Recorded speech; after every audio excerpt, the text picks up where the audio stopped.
Um, you know, New Jersey's been around for 229, 230 years, and I guess this is the best system for auto insurance they could come up with.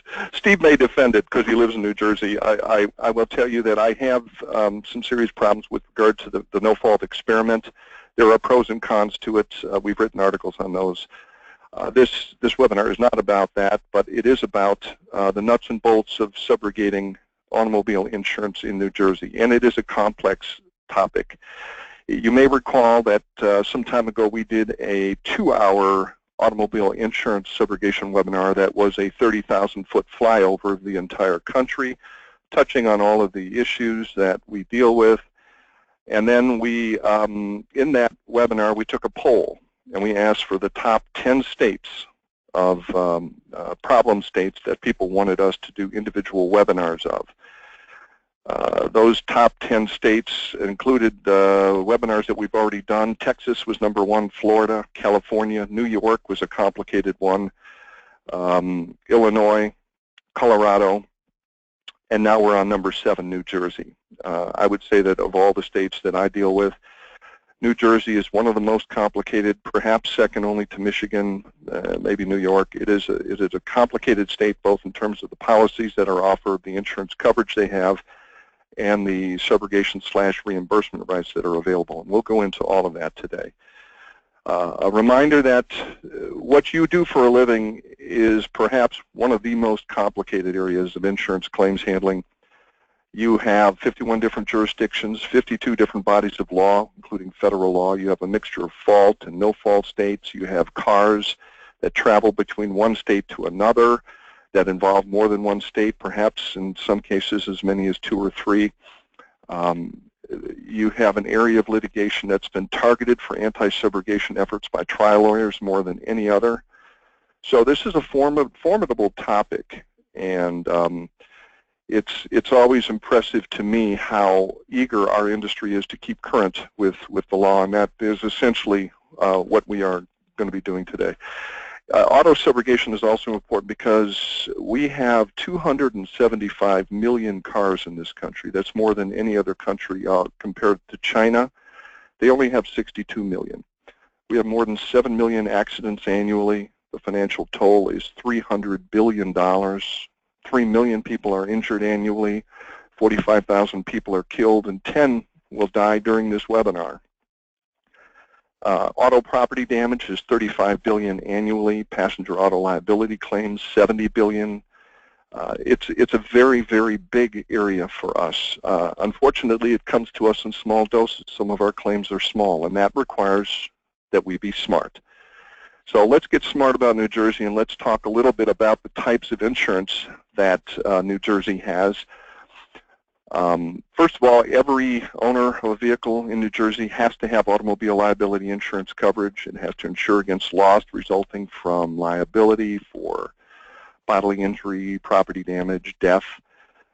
This is mandated by law. And insurance for buses, not motor vehicles, is covered under a different chapter, and all motor vehicles other than automobiles are required to provide something called stranger pedestrian PIP. We'll get into this a little later. But New Jersey starts off being a little bit weird by having 3 basic types of auto policies: a standard policy, a basic policy, standard being the most popular, a basic auto policy costing a little bit less, being a little bit more economical, and then a special auto policy, which, as its name implies, is special. It's very, very cheap, $365 a year. It's targeted for drivers who are eligible for Medicaid, and it provides medical coverage only. New Jersey does, because it mandates insurance, have no pay, no play laws that limit compensation for people who were breaking the law when they were injured in a car accident. This means driving without insurance, and in some states driving while intoxicated. 10 states have no pay, no play laws on their books, in addition to New Jersey, Alaska, California, Kansas, North Dakota, and Oregon, and there's some others. So New Jersey has its own version of this, and it prevents the recovery of economic or non-economic losses sustained during an accident if you're operating an uninsured vehicle. So they do put some teeth into their laws. Looking now at the three types of policies, we'll go through this very quickly. We have a lot of area to cover, and if we move quickly, we apologize. As you know, MWL likes to say we're going to have a 1-hour webinar, and we like to finish it 1 hour. We will try our best to do that today, but it may be a challenge. Standard auto policy. This is the most common policy. Provides PIP, personal injury protection coverage, as low as $15,000 per person and as high as $250,000 for more significant injuries, certain permanent injuries that the statutes indicate. There's a variety of deductible options. Bodily injury liability coverage is also required. Minimum limits, $15,000 per person, 30 per occurrence, but as high as $250 for certain permanent and significant injuries again. Property damage liability is a minimum of $5,000, can be as high as $100,000. Collision coverage is available as an option. Comprehensive coverage available as an option. And UIM coverage is also available up to amounts selected for the liability coverage limits. Now, New Jersey also has something, and Steve will get into this in a little later. It's their version of MedPay. It's called Extended Medical Benefits Payments, EMB benefits coverage. And it's sort of an extended or excess medical payments coverage. Insurers must include a minimum of $1,000. They offer up to $10,000. And that gets a little peculiar. We'll talk more about that later. Death benefits are offered, as well as essential service benefits and funeral benefits. What's interesting, too, is that as we go through these three policies, you're going to see that you have an option. In the standard policy, you must make a choice about whether or not you will, if you're injured in an automobile accident, whether you're going to limit your right to sue others. So you can choose a limited right to sue option or a unlimited right to sue option. And the limited right to sue option prevents you from pursuing a third-party tort action unless you have certain threshold is met, and we'll talk more about that later as well. Under the basic auto policy, you now have a cheaper policy that costs less than the previously mentioned standard policy, but it provides limited benefits. The basic policy automatically includes the limited right to sue option, the limitation on lawsuit option that we just discussed, and provides liability coverage of $5,000. Optional liability coverage, bodily injury coverage of $10,000, mandatory property coverage of $5,000. No UIM coverage is required. PIP coverage has minimum limits of $15,000 for medical expense benefits, and that may be extended up to $250,000. So MedPay, the extended medical benefits EMB coverage, is required. And again, with regard to the right to sue, the standard policy, you have to make a choice. The basic policy includes the limited right to sue option. The third policy, which is much less common, is the special auto policy, or the SAIP policy. This special automobile insurance policy is a New Jersey initiative to make limited auto insurance coverage available to drivers who can't afford the other two types of policies. This is only a very, very inexpensive policy, $365 a year. There's no liability coverage, no UIM coverage. It provides emergency personal injury protection coverage for medical expense benefits up to $250 a person. And it doesn't have any MedPay or extended medical benefits EMB coverage, as we've discussed in the previous two policies. There's also some other coverages that are available in New Jersey. We will talk more about these as well. There's the bus passenger PIP, known as bus PIP, which is available for motor bus passengers. Because if you think about it, if they're on the bus and the motor bus does not qualify as an automobile for purposes of no-fault PIP, but it does fit the description of a motor bus, and they're statutorily required to have this bus PIP. These are no-fault benefits, which include payment of medical expenses in an amount not to exceed $250. Again, the owner of a motor bus is protected by no fault by a verbal threshold statute, and they're exempt from tort liability for non-economic loss. So that's bus PIP. The non-automobile pedestrian PIP If a pedestrian is struck by a non-automobile or an object falling or propelled from such a vehicle, then automobile PIP does not apply. So instead, New Jersey statute requires that all non-automobile policies provide PIP coverage for pedestrians. Motorcycle coverage, optional UM and UIM PIP and tort limitation policies are not available to motorcycle owners, operators, or passengers. And then again, the extended medical benefits coverage we discussed, and Steve will be referring to this as MedPay, lest there be any confusion.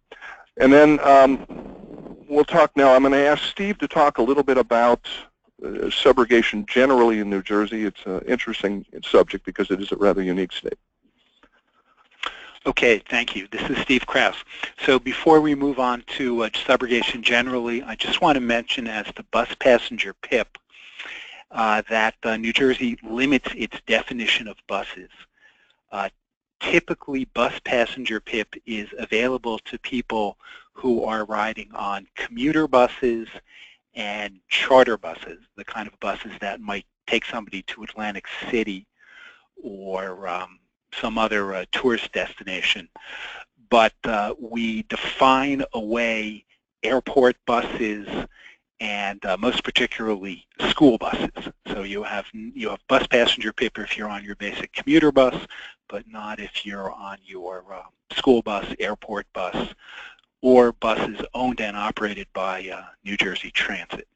So moving on to subrogation general in New Jersey, our subrogation rights are both equitable and contractual. When we are dealing with auto insurance policies, most policies will have subrogation language within the form. So this is contractual subrogation. There are 3 collateral source statutes that limit subrogation in New Jersey. 2 of them apply primarily to payment of medical bills. We have our general collateral source rule, which is part of 2A, which generally precludes subrogation for payment of medical bills not paid by a PIP carrier unless those bills are paid by an ERISA-funded pension plan. And then there is a separate PIP collateral source statute, which is the second one cited in Title 39.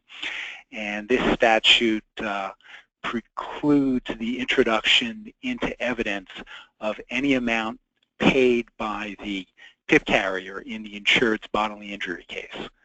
There is an exception to this collateral source statute for a PIP reimbursement claim, which we will talk about in a later slide. And then there is a general subrogation bar on any claim against a New Jersey public entity. So New Jersey has decided that if an automobile accident is caused by what's called an instrumentality of the state of New Jersey, which is the state of New Jersey, any county, any municipality, any state agency, any state college, that the insurance carrier cannot subrogate for those losses.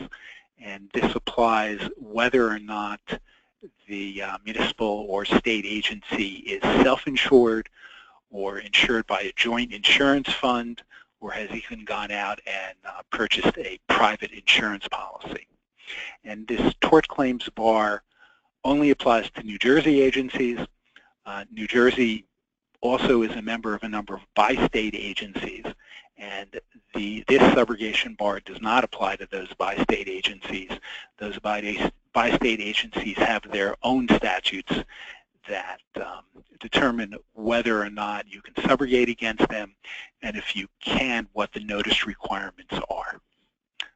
Let's go on to the next slide. Now we're going to talk briefly about MedPay coverage, extended medical benefits coverage.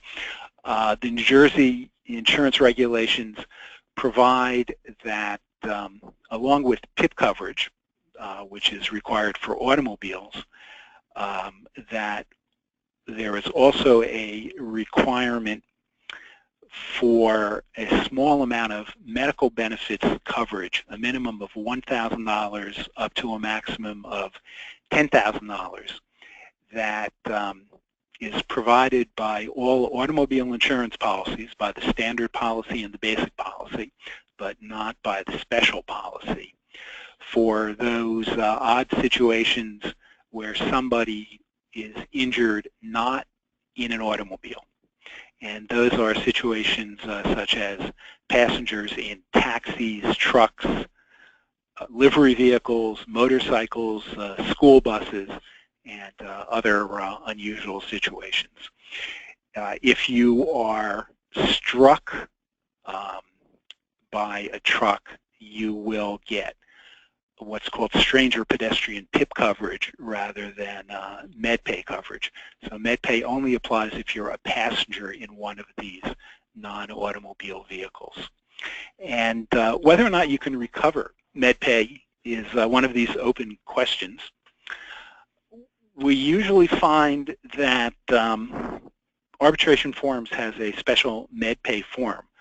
So we usually find that if both carriers are members of that form, that you can recover MedPay. The arbitrators who handle those cases are convinced that there is a MedPay subrogation cause of action. It is also possible to bring an action in workers' compensation for recovery of your MedPay benefits under the statute that allows any party which pays medical bills to seek recovery of those payments in workers' compensation. However, when we go to court, it's a toss-up. The courts are not generally sympathetic to MedPay subrogation claims. So whether or not you can recover it depends on what form you're in, and also potentially where the liability carrier is, whether they're used to this kind of claim. Alrighty. Now we'll talk a little bit more about our no-fault laws. So as Gary mentioned, there are 5 categories of PIP coverage. We have medical expense benefits up to $250,000, income continuation benefits, essential service benefits, funeral expense benefits, and death benefits. Death benefits come into play when the insured passes away as a result of an accident, and the death benefits are usually the amount that was not paid under the income continuation benefits or essential service benefit coverage before the person passed away. And except for medical expense benefits, these benefits can be increased, decreased, or waived. We see a lot more policies now where the benefits are either waived or decreased. And this comes about for 2 reasons. If you decrease your benefits, you'll pay a lower premium. But more importantly, if you have a health insurance policy that's governed by New Jersey law, New Jersey provides that you can choose to have your health insurance as primary. So if you already have unlimited medical benefits under your health insurance, many people will make their PIP policy either secondary to health insurance, or they will make it both secondary and limit the amount of the medical expense benefits from $250,000 sometimes down to $15,000, so that the PIP medical expense coverage will only pay for those items that your health insurance will not be paying for. And those are things like chiropractic visits, acupuncture visits,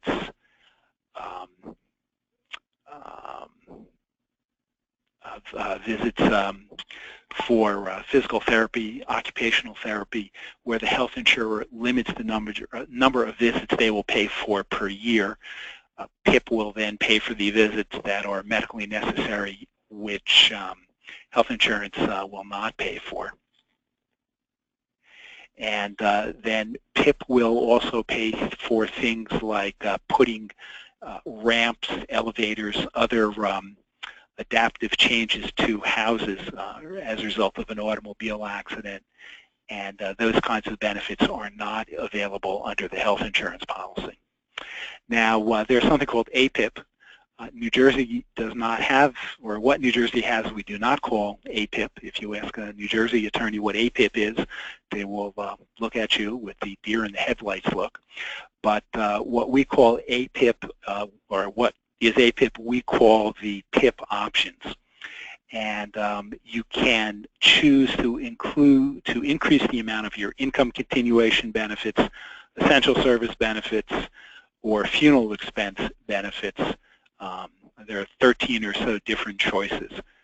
I think that not very many policies have an increase in these benefits. I think that income continuation benefits can be increased to something like $700 a week forever. But typically you do not see these benefits in policies.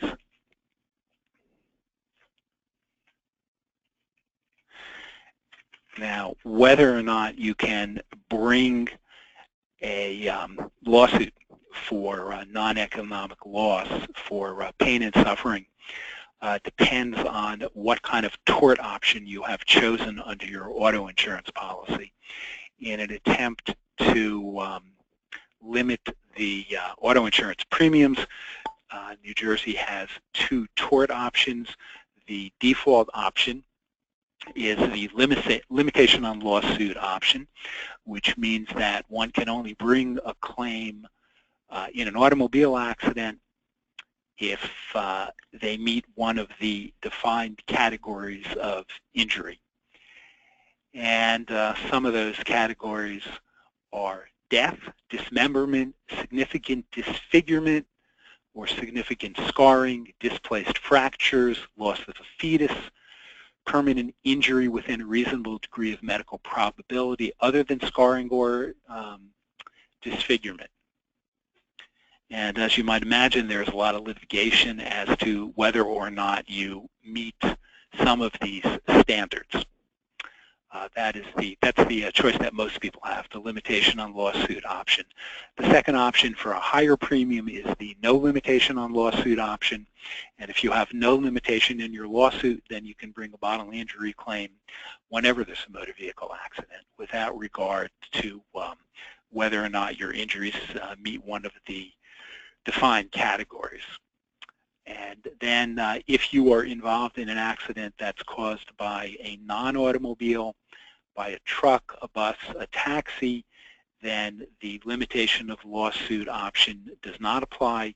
You can bring your bodily injury claim without regard to the nature of the injury.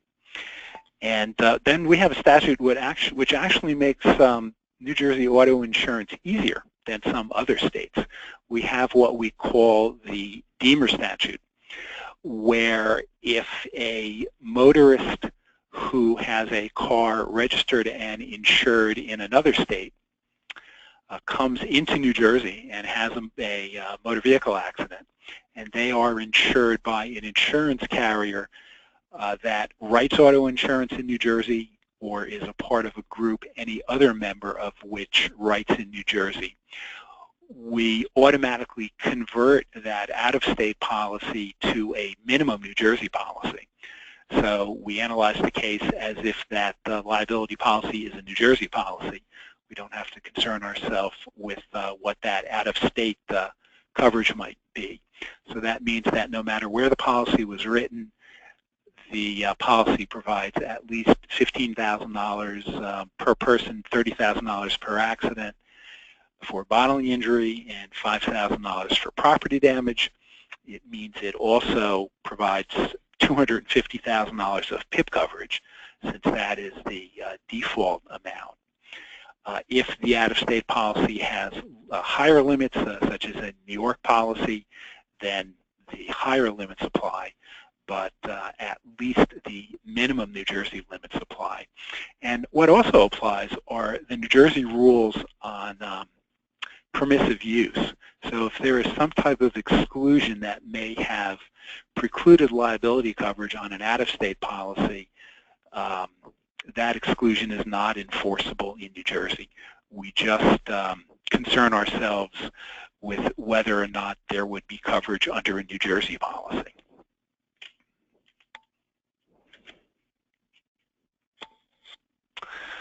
And one of the better areas for subrogation in New Jersey is under our PIP reimbursement system. There is a specific statute that the legislature has provided us with that gives an insurance carrier an individual right to seek reimbursement of PIP payments that were made for a New Jersey accident from any tortfeasor who does not pay into the New Jersey PIP system. And a tortfeasor would not pay into the New Jersey PIP system if that tortfeasor did not meet the definition of an automobile. So for a motor vehicle, this would be something like a truck, a taxi, a livery vehicle, or a motorcycle. And it also includes an out-of-state automobile, which is insured with an insurance company not licensed to do business in New Jersey. So even if somebody is just driving your basic automobile and they have an accident in New Jersey, if the Deemer statute does not apply because they are insured with one of the insurance carriers that do not write in New Jersey, you can pursue a PIP reimbursement claim against that insurance company. This also covers uninsured defendants. If you have somebody who should have had auto PIP coverage and they did not, you can bring a PIP reimbursement action against them. Those actions are not particularly recoverable since you're dealing with an uninsured motorist. And then your tortfeasor can be a non-motor vehicle. We typically have claims brought against dram shops and social hosts who have either served people while they were visibly intoxicated or minors, and then those drivers go out and have motor vehicle accidents. You can bring a PIP reimbursement claim against their insurance carriers. Or if there is a defective product, typically there will be some defect in the motor vehicle that will lead to an accident, and you can bring your PIP reimbursement claim against the manufacturer of the product. The damages on a PIP reimbursement claim are both the amount of the PIP payments that are made and claims expenses. And this shows one of the differences between PIP reimbursement and subrogation. As a subrogated claim, you would only be able to recover the amount of your payments. You would not get claims expenses. But the legislature specifically included claims expenses as an element of damages. The legislature also limited the recovery where there is an insured tortfeasor to the amount of that tortfeasor's liability coverage. And this is both primary coverage and excess coverage. You will sometimes have a trucking company or other significant corporate defendant who has multiple levels of coverages, and you can reach all of those coverage levels. The claim is supposed to be resolved by agreement or by arbitration rather than by litigation. The legislature did not provide a particular place to arbitrate these claims. So if you have a self-insured or insured defendant who is not a member of arbitration forums, you cannot compel them to go to arbitration forums. If they will not agree to a particular arbitration method, what you typically have to do is file suit to compel arbitration. And since PIP reimbursement is a continuing claim, once the statute of limitations is told on a PIP claim, you can bring a claim for reimbursement of later benefits paid pretty much forever. The next slide, please. There are also a few other places where you can seek recovery of your PIP payments. So if your insured is injured in a motor vehicle accident in the course of their employment, and they bring the claim to the PIP carrier has to pay the benefits. They cannot tell the insured to go to the workers' compensation carrier.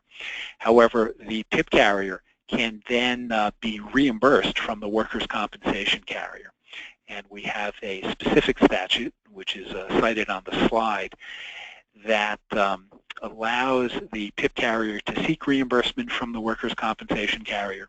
And the PIP carrier can do this either by intervening in a workers' compensation claim that has already been filed by the injured insured, or if the injured insured did not file a workers' compensation claim. And sometimes they will not, either because it's a minor injury or to avoid a workers' compensation lien or for some other reason. The PIP carrier has the right to file a workers' compensation petition in its own name. And in the event that you find yourself pursuing PIP reimbursement and workers' compensation, you should expect it to take 2 or 3 years. Workers' compensation claims go on interminably until they just resolve themselves. Next slide, please. Another avenue for recovering your PIP payments is in those situations where there are multiple policies that provide PIP benefits for the injured person.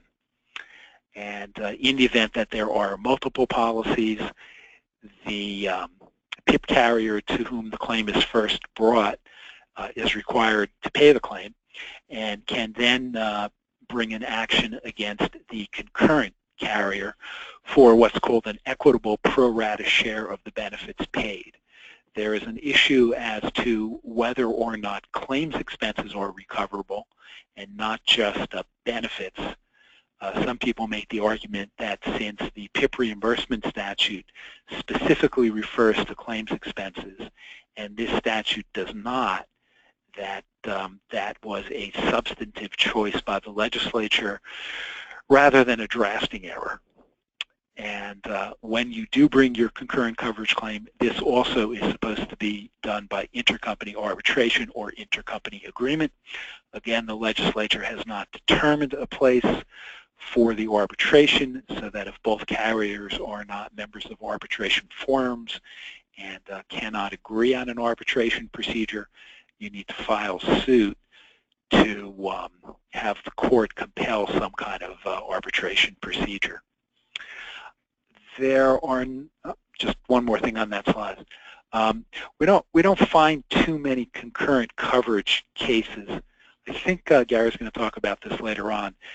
Typically, we only find concurrent coverage where there are minor children in a household or in multiple households covered under multiple policies who do not have their who do not own motor vehicles and are therefore not named under their own policies. Okay, now the next slide. New Jersey also permits subrogation for uninsured and underinsured motorist payments. There are a few differences. Uninsured motorist coverage is mandatory. Every auto policy, or at least the standard auto policy, has to provide for uninsured motorist benefits. Underinsured motorist benefits are optional. However, you will typically see that uninsured and underinsured motorist benefits are bundled together in the policies. Where you have an uninsured motorist claim, the injured insured can bring a can file suit, bring a claim against the uninsured motorist, or they can just bring a claim, generally, depending on what the policy says, they can just bring a claim against their own uninsured motorist carrier. If the injured insured wants to pursue a UM claim against the carrier and also has pursued a claim against the uninsured motorist, they must have the consent of their UM carrier to settle any claim with the uninsured motorist.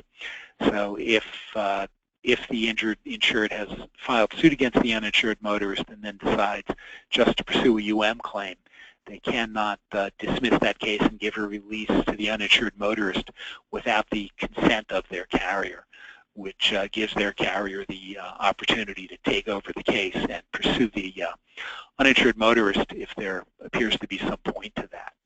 Underinsured motorist the requirements are a little stricter, since if you have an underinsured motorist, they obviously have insurance coverage. You have to the injured person has to notify their UIM carrier that they're going to make a UIM claim. Once the liability carrier offers its policy limits, the injured insured has to send what's known as a Longworth letter, named after a case with that name, to their UIM carrier, notifying them that the liability carrier has offered to pay their policy limits in exchange for a release and a dismissal of all claims against the tortfeasor. And the UIM carrier then has 30 days to respond and decide whether or not they want to permit their insured to accept the liability limits, dismiss any claim against the tortfeasor, and have the injured insured pursue the balance of their claim under the underinsured motorist coverage, or the UIM carrier can take over the lawsuit against the underinsured motorist and pay the amount of the liability coverage that their insured would have received from the liability carrier.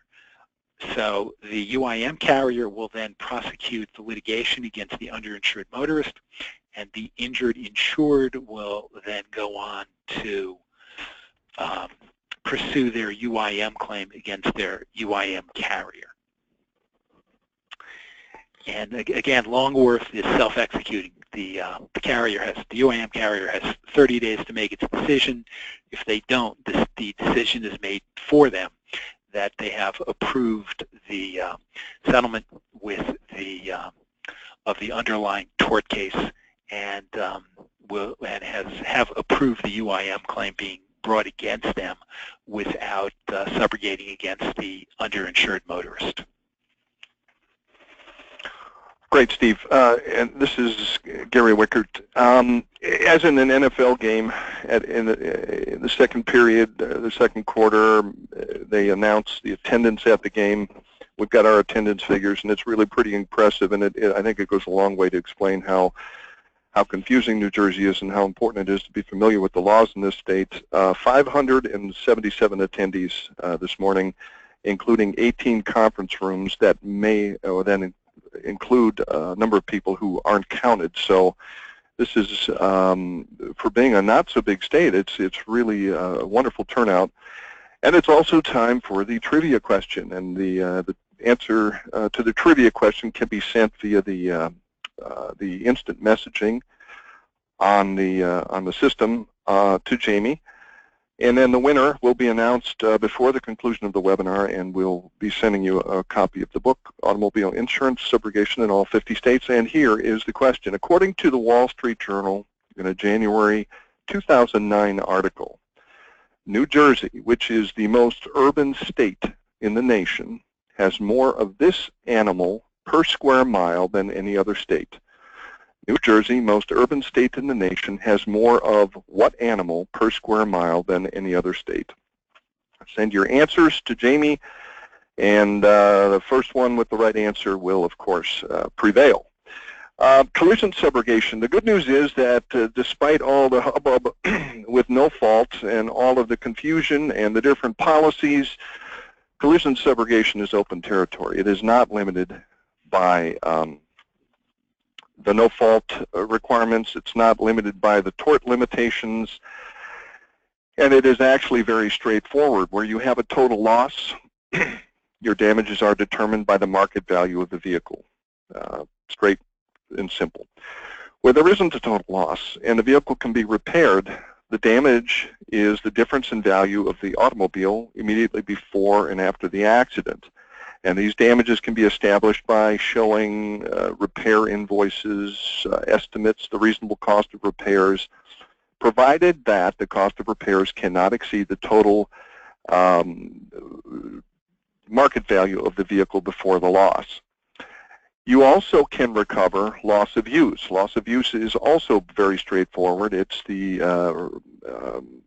amount to pay for a rental vehicle during the time reasonably necessary to complete the repairs, where the owner is temporarily deprived of the use of the vehicle. There is some support, and there's a question, but some support that a third-party claim for residual diminution in value. And here I would urge you to go to our website, which has just a font of resources and charts on the laws applicable to what you do for a living in all 50 states. And there's a chart on there called Diminution in Value in all 50 states. Understanding when and where first-party diminution of value claims can be pursued and third-party claims can be pursued is key. And there is at least one decision in New Jersey which indicates that residual diminution in value after a vehicle has been repaired supposedly to its original condition but has a drop in market value because of the stigma, if you will, of having been in an accident is recoverable. And the case that talks about this was a case involving the theft of a vehicle. Before the theft, the vehicle was worth $7,900. After the theft, it was worth $5,000.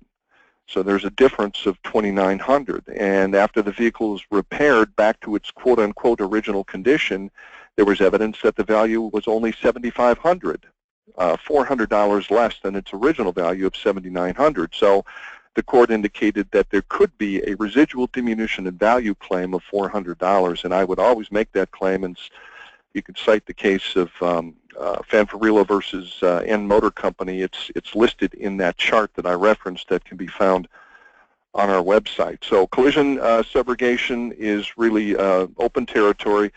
The made-whole doctrine, the bad news is that New Jersey has adopted the made-whole doctrine. If you're a property insurer, casualty insurer, and you're going to be subrogating, you have to follow this nemesis of what we do for a living and make sure that the insurer who is entitled to subrogate can't do so until the insured has been made whole.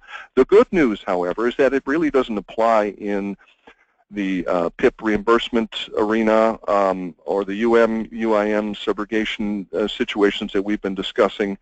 So it shouldn't affect PIP recovery rights because these rights are limited to third-party liability policy limits. So there is, there's often a race to recover those limits, but the made-whole doctrine will not apply.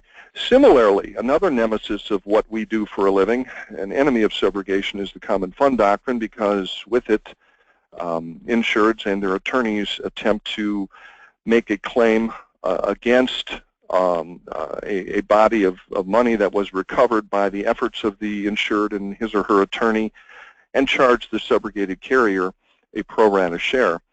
But there's a long line of cases, including the classic decision in New Jersey in 1970, which predates the enactment of no fault, and pretty much says that the common fund doctrine will not apply. The statute 3968-9.1, which Steve went through, allows for recovery in the PIP reimbursement process for, quote-unquote, the costs of processing benefit claims and enforcing rights granted under this section, close quote. But case law has held that this right of recovery does not include a right to recover attorney's fees, but only those administrative costs. So those are two big headaches that we're relieved of when dealing with PIP, UIM subrogation, and that's good news. Steve, do you want to talk a little bit about the statute of limitations? These get a little bit complicated because they have different statutes for the different reimbursement rights. All right, so we have two general statutes of limitations, 2 years and 6 years. Property damage is 6 years from the date of loss, and bodily injury is 2 years from the date of loss, and that applies to your traditional bodily injury action that's filed by your insured against the tortfeasor. And it also applies in the workers' compensation situation. So just going through the slide. So 2 years for your general bodily injury case, and where your insurer is going to make a claim for first-party benefits, they have to make that claim within 2 years after the injury occurs. However, there's both a limitation and an exception. So 2 years after the injury occurs, but not later than 4 years after the accident. However, if benefits had been previously paid, it's not later than 2 years after the last benefit payment. So the initial claim has to be made within 2 years after the injury occurs, if that's not more than 4 years after the accident. And once the initial claim is made, a claim for later benefits can be made within 2 years after the last benefit paid. And this is why PIP reimbursement is a continuing cause of action. So you can be paying PIP benefits for many, many years after the accident. And as long as you've told your statute of limitation once on your PIP reimbursement claim, you're set for later reimbursement requests from the liability carrier. So on the action for PIP reimbursement, you toll the statute of limitation by filing something called a formal demand for arbitration within 2 years of the filing of the PIP claim with the PIP carrier. And there is no actual document called a formal demand for arbitration. So if your liability carrier is not a member of Arbitration Forms, Inc., where you can actually file a PIP petition, which would be your formal demand, typically what you do is you send out a letter, and that letter will say, this is your formal demand for arbitration. And if you don't hear from the liability carrier, you then want to follow up by filing suit within 2 years of the date of the filing of the PIP claim. It's preferable not to just send out your demand for arbitration and hope that you can explain after 2 years to the arbitrator or the court or whoever that just sending out a demand without filing suit or arbitration is enough.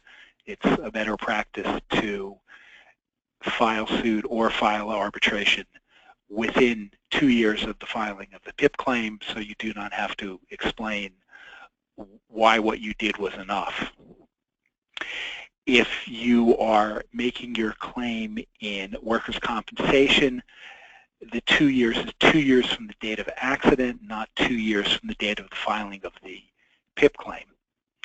The PIP carrier here is subject to the same 2-year statute of limitation that the injured person would be if they were making a workers' compensation claim.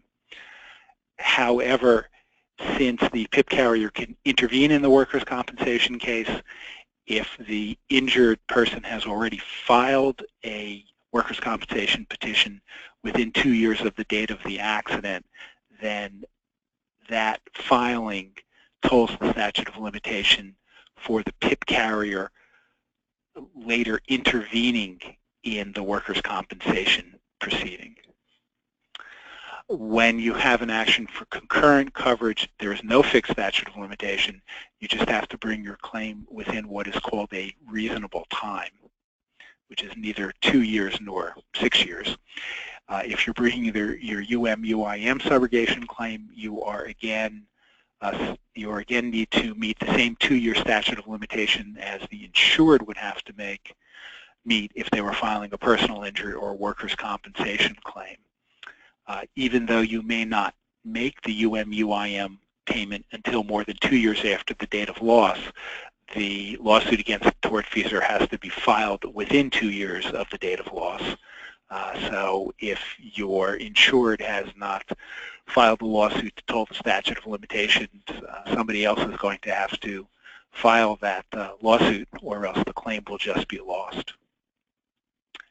The next slide.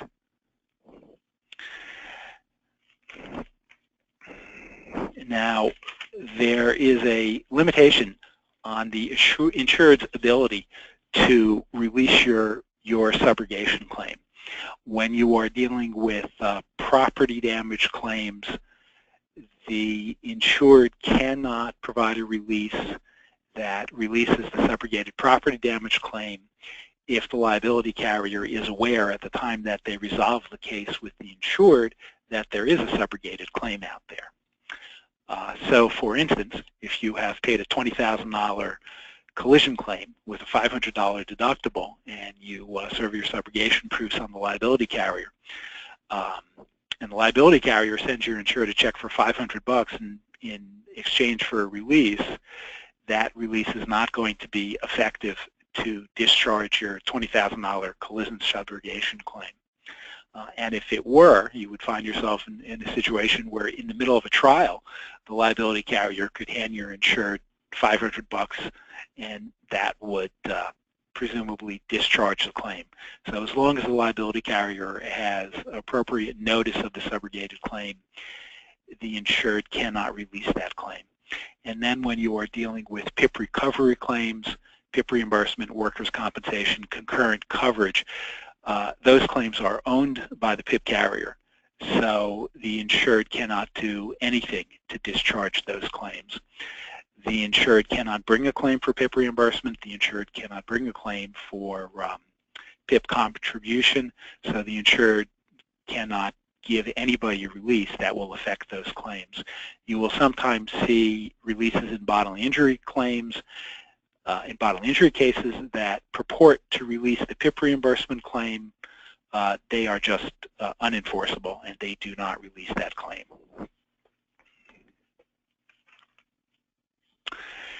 And let's briefly talk about reimbursement of deductibles. When there is an auto collision claim, we have a specific administrative rule that tells us how we have to deal with the insured's deductible. The deductible has to be included in the subrogation claim, and then when there is a recovery, the insured's deductible can be charged a pro rata share of the expenses, and the insured is then entitled to a pro rata share of the recovery.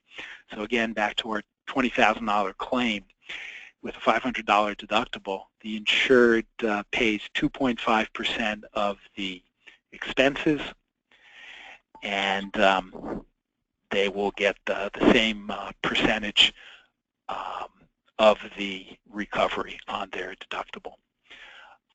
When we have payment of medical benefits, unlike in some states, there is a PIP copay and deductible, usually up to, or at least up to $1,250, a $250 copay, I'm sorry, $250 deductible, and a 20% copay up to $5,000.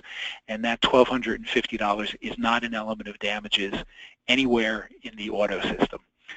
The insured cannot include it in their bodily injury case, and when the PIP carrier goes to seek reimbursement or concurrent contribution, it cannot include that deductible and copay in its damages.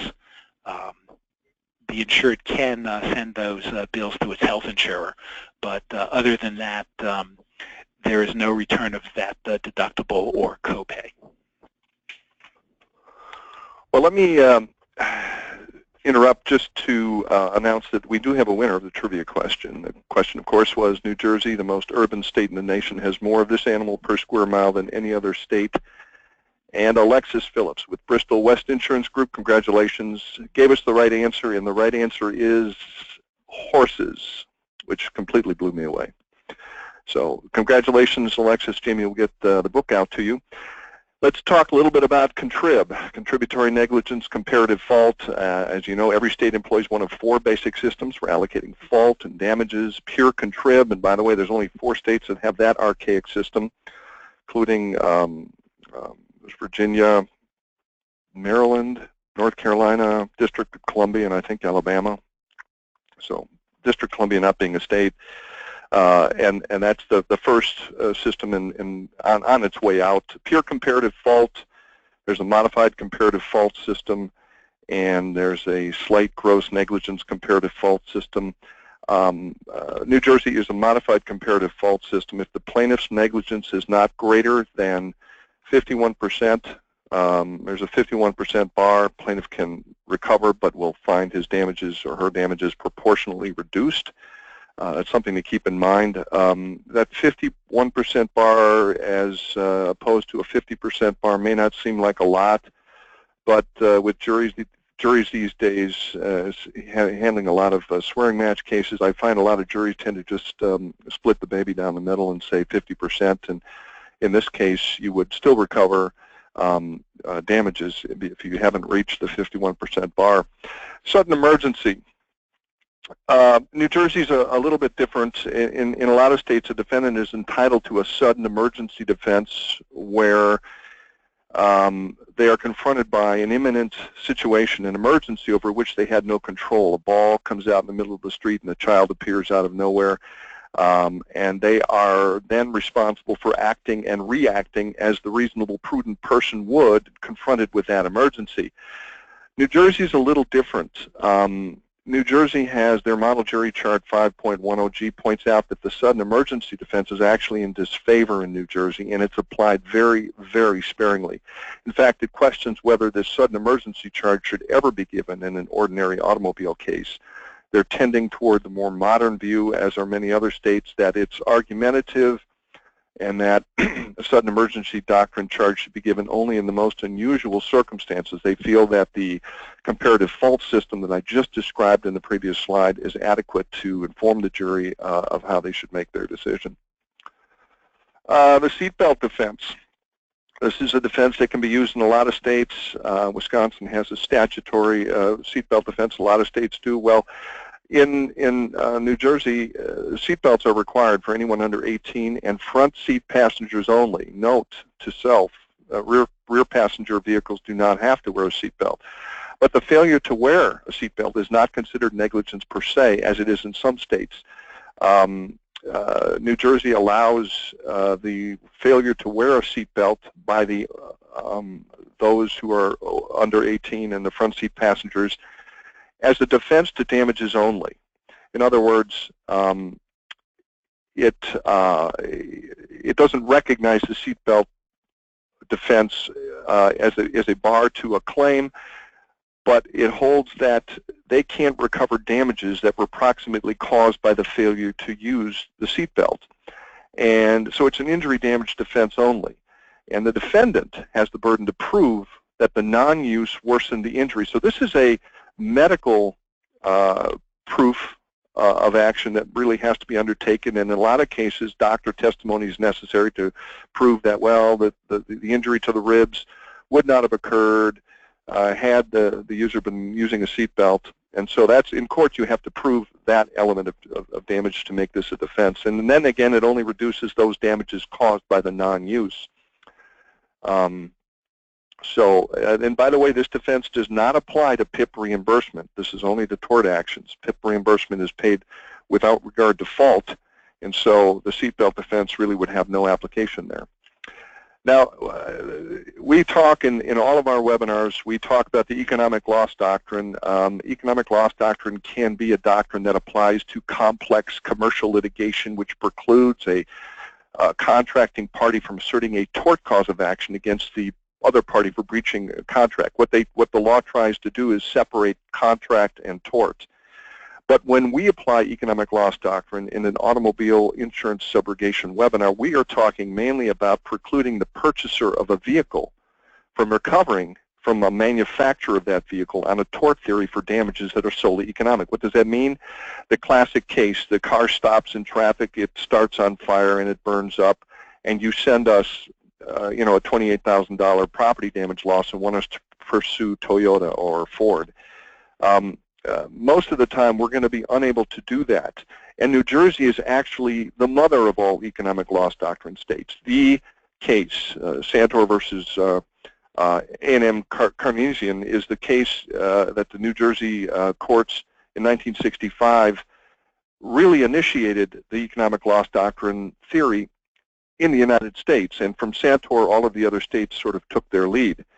So the majority rule is followed by New Jersey, and that basically is that a consumer cannot bring an action in negligence and strict liability for economic loss arising from the purchase of a defective product, and that means if you have damage to the product only, you can't recover those. Now, if a vehicle starts on fire in a garage and burns down the house, that's different, because there are some exceptions. For example, you can recover when there's damage to other property, or in some cases where there's fraud and misrepresentation.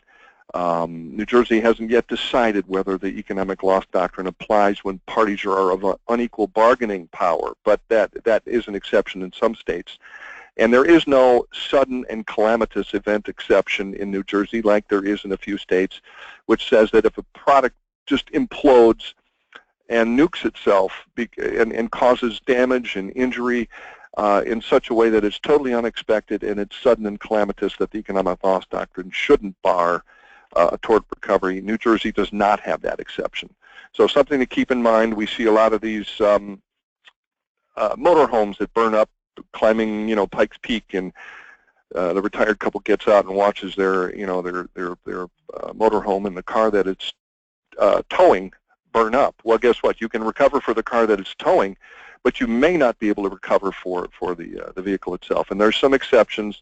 For example, you will be able to pursue a warranty claim, because a warranty claim is a contract claim, and those are not prohibited. So the number one question to ask when you have these losses is, what year is the vehicle, how long is the warranty, and consider the warranty period your statute of limitations, because that is something that is you will have to have in order to pursue a claim for damage to the product only.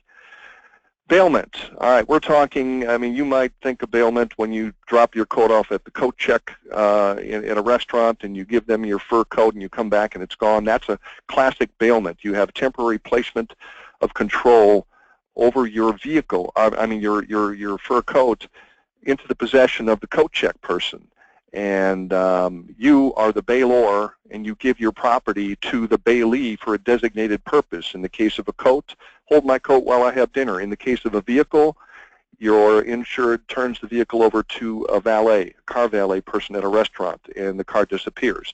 Or the car is taken into the repair shop for repairs and put in, stored, and then it is stolen somehow.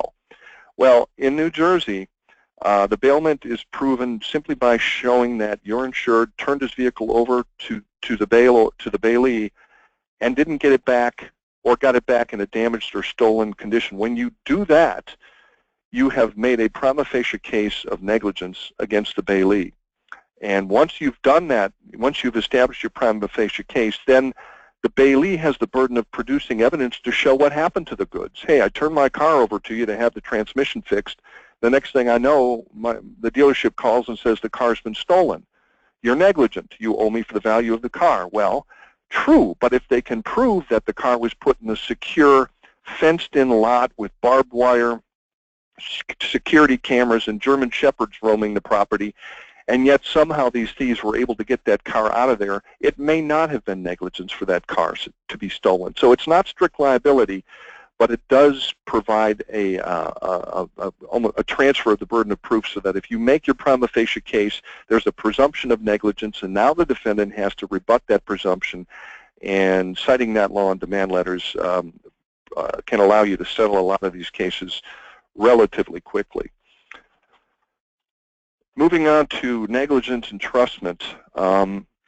Negligent entrustment is a cause of action for either entrusting a vehicle to somebody who was not a good driver, a habitual alcoholic, somebody who didn't have a license, a minor, a child, or it could be giving an unsafe vehicle to somebody, a vehicle that you know had no brakes. When I was in law school, I had a 1970 Cutlass that I drove until it wouldn't go anymore, and I had zero brakes on that thing, and yet I put it in the paper and sold it for, I think, $75, and some poor guy came to pick it up and drove away with it, and my face went numb, and I'm thinking, geez, how is he going to stop? Well, I would have, if an accident would have happened, I would have been responsible for negligently entrusting that vehicle. In order to have a successful cause of action for negligent entrustment, you have to have both negligence in, number one, entrusting the vehicle. In other words, you gave it to somebody who was not qualified, or you gave an unsafe vehicle to someone who was qualified, and you have to have negligence in the operation of the vehicle by the entrustee. Just because I gave it to somebody without a license, or somebody who was drunk, and they were rear-ended by a semi, I'm not responsible for that accident, because the driver, him or herself, wasn't responsible for the accident. So what's nice about negligent entrustment, and I try to use it whenever I can, is that it's one way of getting the driving record of the driver into evidence. You want to show that he had 15 moving violations, and that's normally not admissible and relevant in proving that a driver was negligent in one particular accident. But if you are admitting it for the purpose of showing negligent entrustment, then it can be, and that's a trick that we like to use with regard to negligent entrustment.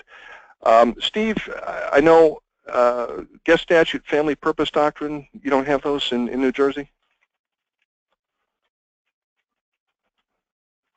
Steve, you there? If Steve isn't there, I will tell you that there is no guest statute and there is no family purpose doctrine. The guest statute was a statute that basically said... Sorry, I'm back. I cut myself off. Oh, yeah, okay, you muted yourself. So I muted myself, yes. Then I couldn't figure out how to unmute myself. Okay, so New Jersey does not have a guest statute, and we do not have a family purpose. We do not follow the family purpose doctrine. What New Jersey has decided to do, what family purpose doctrine and the presumption of agency, the point of these doctrines is to find some financially responsible party to look to as a result of a motor vehicle accident. So the tack that New Jersey took was to have a very expansive definition of permissive use of the motor vehicle, and as long as you can find a permissive user, that triggers the liability coverage. So when somebody just borrows your car, you don't have to, while there is a presumption of agency, because there was a time when we created this law before there was insurance coverage, it's not really what we look to. So somebody borrows your car to go out and buy a carton of milk or something. We don't really care why they have done it. As long as they have your permission to use the car, that triggers the liability coverage, and that is what we care about. And let's see, on to the next one. When we have multiple claims in excess of liability limits for collision and bodily injury, there is no first come, first serve rule. The liability carrier just has to act fairly and reasonably. They generally have, under the policy, they have the choice as to how to respond to claims, but they do have to be reasonable about it. What you often see is a pro rata share of the liability coverage made to all of the claimants. There is one area where there is a first come, first serve rule, and that has to do with PIP reimbursement and bodily injury. The legislature recently changed our statute so that when there is both a bodily injury claim and a PIP reimbursement claim, the PIP reimbursement claim cannot be addressed by the liability carrier until the bodily injury plaintiff, all of the bodily injury plaintiff's claims have been satisfied. So if you have 5 people injured in an automobile accident, all 5 of those bodily injury claims have to be resolved before any of the PIP reimbursement claims can be paid. And in the event that a carrier were to pay a PIP reimbursement claim and then find it did not have enough liability coverage for the bodily injury claims, its policy would be reformed so that it would not get a credit for the payments made on the PIP reimbursement claim on its liability limit. So it will be making that payment twice. And now we come to dram shop and social host liability. New Jersey highly regulates dram shops, so we have a significant amount of law imposing liability on both dram shops and social hosts. Generally, a dram shop is liable if they serve a minor or if they serve a person who is visibly intoxicated, and as a result of that service, the minor or visibly intoxicated person goes out and has an automobile accident. And you see here on the slide that the drunk can be a plaintiff. Gary mentioned our pay-to-play statute, where if a person does not have the appropriate amount of auto insurance coverage and they're involved in a motor vehicle accident, they cannot bring a bodily injury claim. against the other driver. However, even an uninsured drunk can bring a bodily injury dram shop claim against the bar where that person was drinking. Next slide, please. New Jersey also allows for social host liability, which I understand is a minority view. When an adult is served in a social situation and the adult is served while they're visibly intoxicated, the social host can have third-party liability if that person goes out and has an automobile accident. For a social host, we do change the rule. There is no social host liability to the drunk. For the dram shop, there is social host liability. For a dram shop, there can be liability for the drunk, but in a social host situation, there is no liability by the social host to the drunk plaintiff. That is for an adult. If the person is a minor, there is no statute. It is merely governed by the common law, and the common law rule is that if you serve a minor, the social host can have liability if the minor goes out and has a motor vehicle accident. And there's always a question as to how you prove that somebody was visibly intoxicated.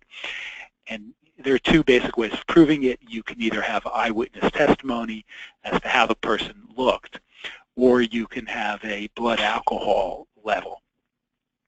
We don't usually have eyewitness testimony.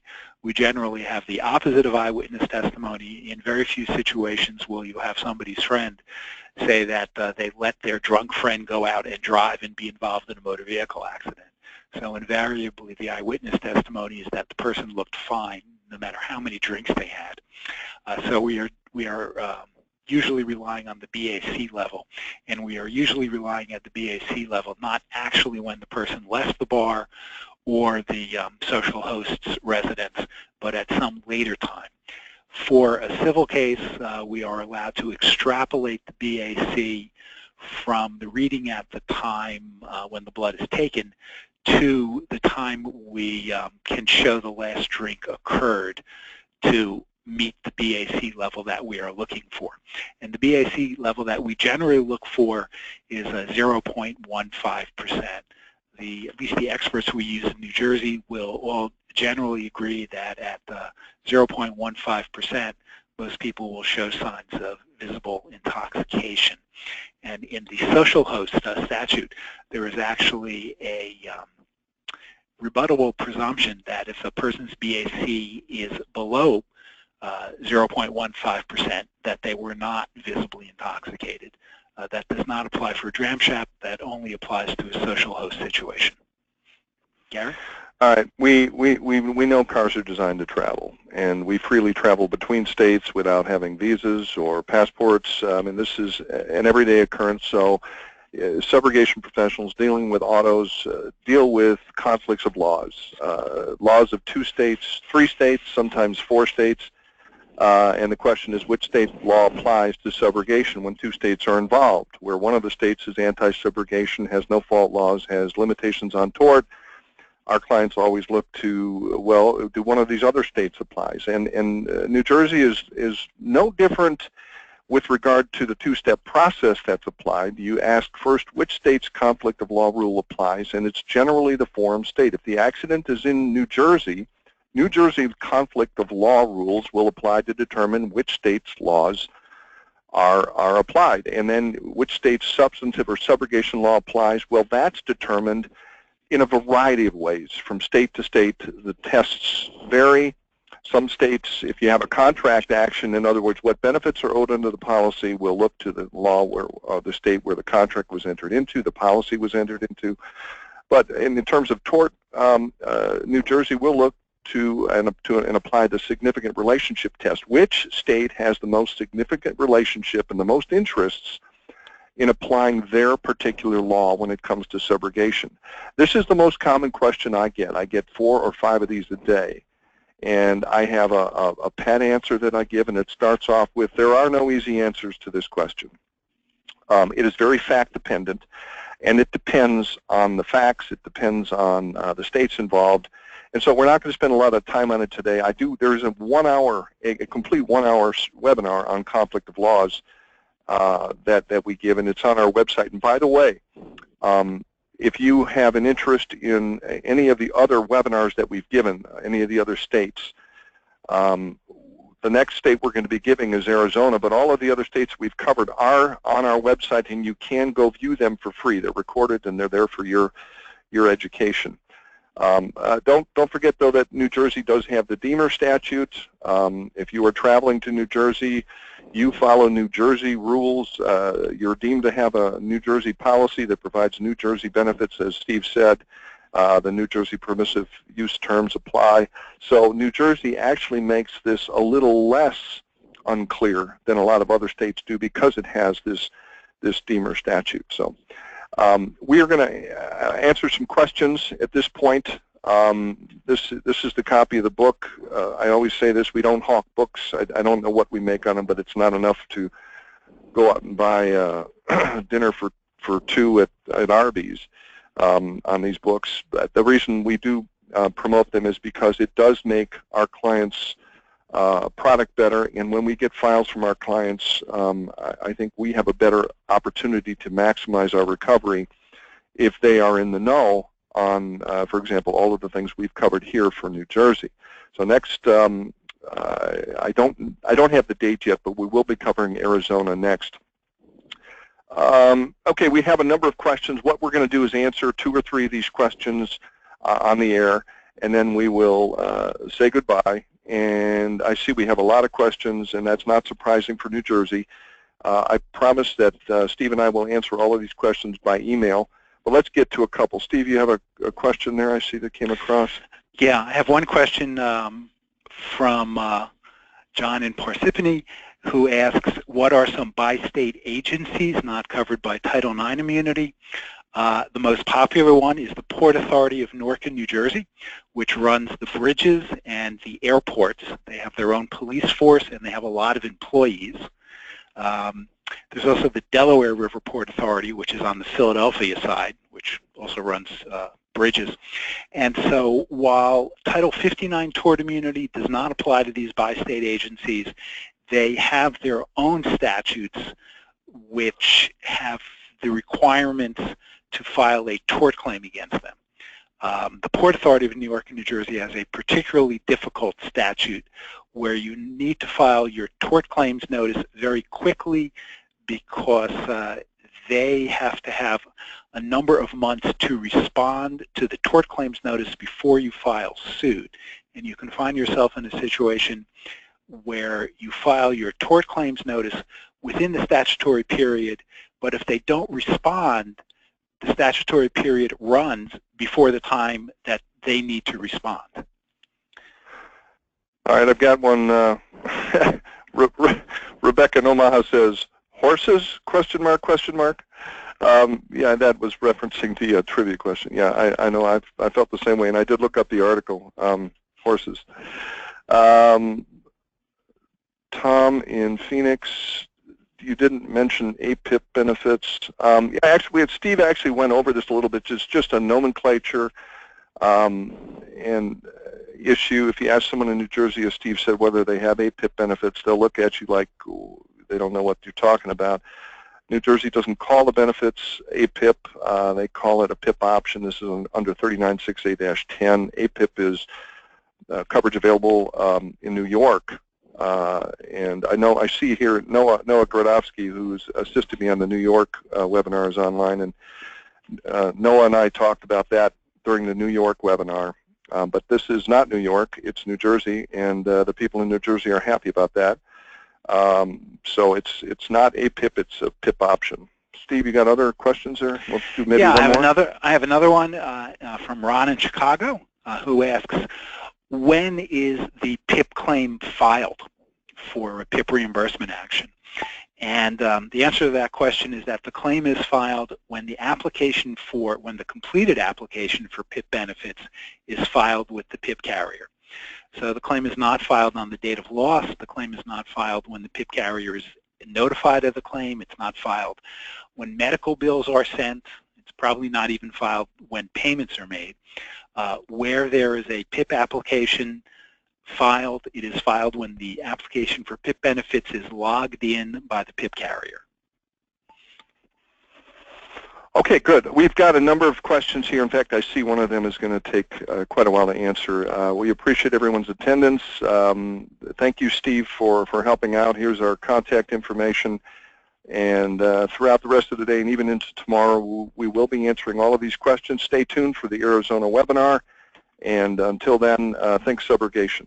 Thank you very much. Okay, thank you, everybody.